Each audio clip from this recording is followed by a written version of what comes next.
Yesterday we went to the farmer's market, and do you remember how many strawberries we got?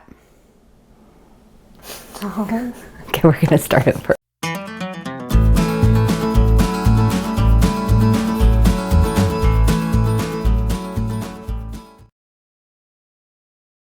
Welcome to How to Make Strawberry Jam. I'm Holly. I'm Grant. And today we're going to show you how to make jam or preserves and talk about the differences and how we do it. It is strawberry season here where we live, and we went to the farmer's market yesterday and we got a full flat of strawberries. We've already been working on them. We have about 16 cups right now. And Grant is going to go ahead and start cutting some of our strawberries for us to finish it off while I talk about the process.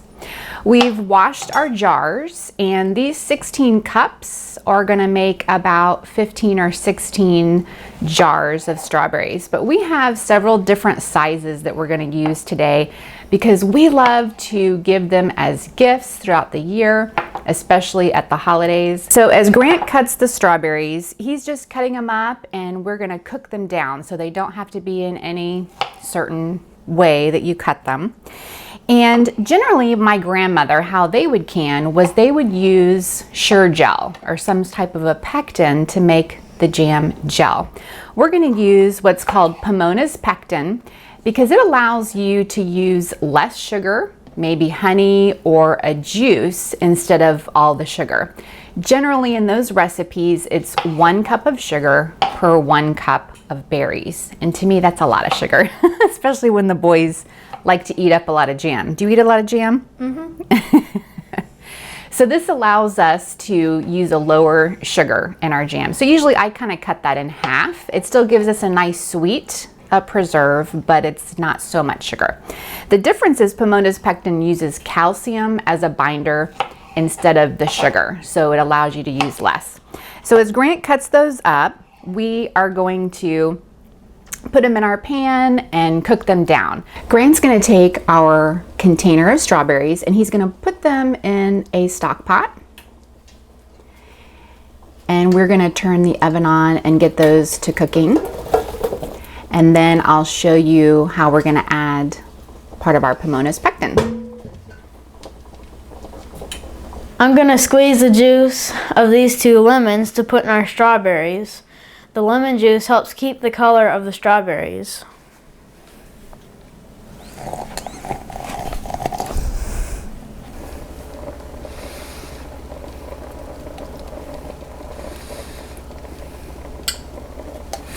We also have our calcium water to put in.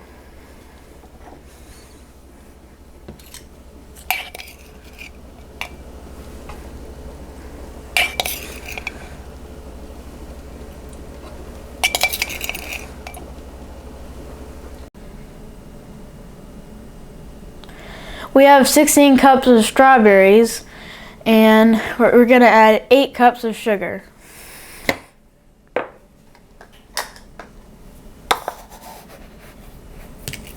Next, we're going to add the pectin to our sugar. So Grant has us, we actually made it about 7 cups of sugar.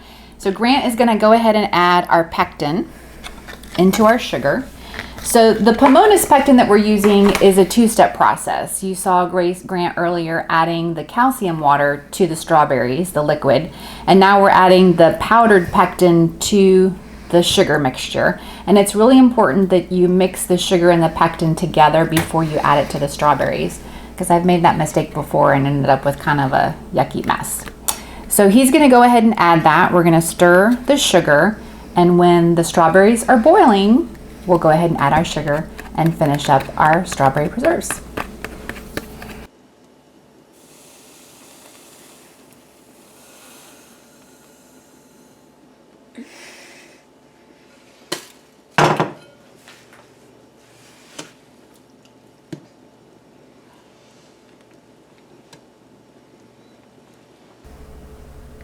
This is an immersion blender. We're going to use it to puree our strawberries.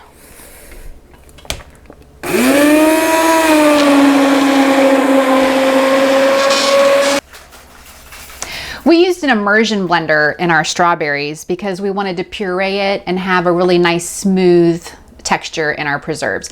But depending on what you would like, you can use a masher and just mash it up if you want chunks of strawberries in there. So it's really up to you on the texture that you would like. But we used our immersion blender. You saw Grant do that, and we went around. We did leave some chunks in there just to get a little bit of the flavor of the strawberries. And other than that, we're gonna wait for that to boil, and then we'll pour up our jars. Now we're ready to pour up our jars. So Grant is gonna be our jar pour upper. We've sterilized our jars and they're warm. You want them to be warm to the touch because you're gonna have a hot liquid going into a warm jar. We're gonna use a funnel, which I would say is a definite must. I don't believe that you need the whole canner and all of those different things. You can make do with pots you have in your kitchen, but a funnel is a must because we want all of the stuff to go inside the jar. We wanna keep the jar as clean as possible. So Grant, you're gonna dip that up for us.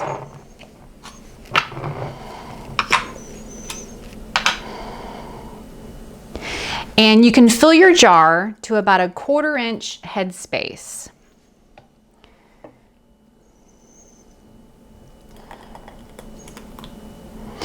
All right, so let's check and see. We can do a little bit more.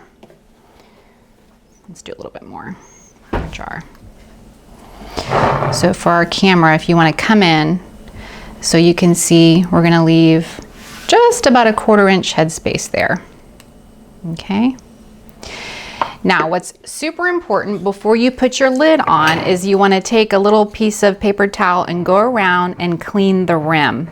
You want to make sure there are no little bits of the preserves on the rim because we don't want any place that bacteria can grow. So we're going to take our caps and our rings, and we're going to go ahead and fill the rest of these jars, and then the next step will be to put them in a hot water bath for about 10 minutes.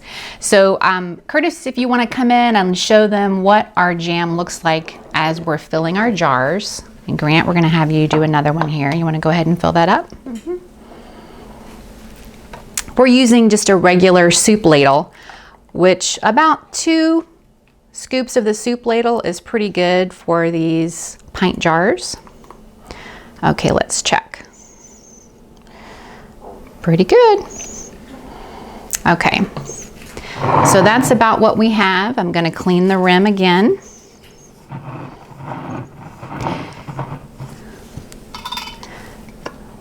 Put our caps and our band. So we're going to go ahead and do this for about the next 10 or 11 jars, and then we'll come back. All right, well, Grant and I have finished making our strawberry preserves. And as usual, we miscalculated our jars, and we actually used, how many was it? 18 jars. Now, of course, we had all different sizes, so sometimes it's a little bit hard to regulate how much. So always have extra jars on hand. And I did want to show you one thing that I do think is necessary, and this is the jar grabber that grabs around the top of the jar so that you can move it down into the boiling water. I can't really do that with regular tongs, so this is another thing. So this and the funnel I think are super important if you're going to do canning.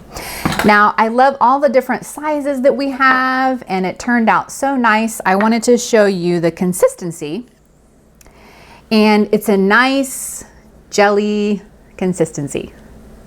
Now ours, I'm calling it strawberry preserve. So we did use the immersion blender. So we took out most of the chunks of the strawberry. You want to taste it and see how it turned out? Okay. Tell us what you think. Big Very mouthful. good. Very good. Thanks for joining us for making strawberry preserves. We hope that you get to go and make some yourself. Go out and pick blueberries or peaches or strawberries, and it's a great lesson to do with your kids in the kitchen. And do you enjoy making strawberry preserves? Mm-hmm. Or do you like eating it better? I think I like eating. You like eating it better? I'm gonna taste it and see what it tastes like. Should we go make some jelly sandwiches? Mm-hmm. Jelly sandwiches? Okay. Oh, that's good. Thanks for joining us, and we'll see you next time.